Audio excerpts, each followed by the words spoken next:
మేము ఏమన్నామండి గబ్బర్ సింగ్ ట్యాక్స్ అని దేనికోసం అన్నాం?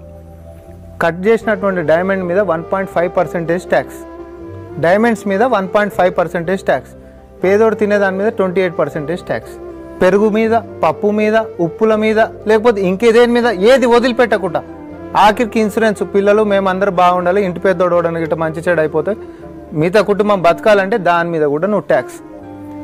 పైనోడికి ఏం కాదు, వేల కోట్ల రూపాయలు, లక్షల కోట్ల రూపాయలు ఉంటున్నోనికి ఏం కాదు, లేనటువంటి సంగతి ఏందయ్యా, నువ్వు లేనటువంటి వాని కోసం ప్రభుత్వం మనం నడపాలి, ఇది ఇట్లా విధానం కరెక్ట్ పోతలేదు అని చెప్పి 2017 సంది మేము మొత్తుకున్నాం.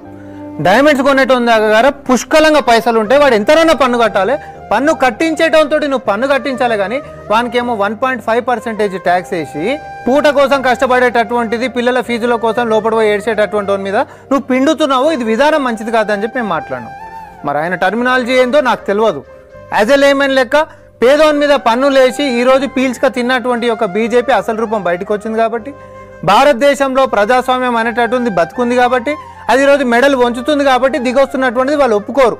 మేమేం వాళ్ళు ఒప్పుకోవాలని కూడా మేము కోరుకోం.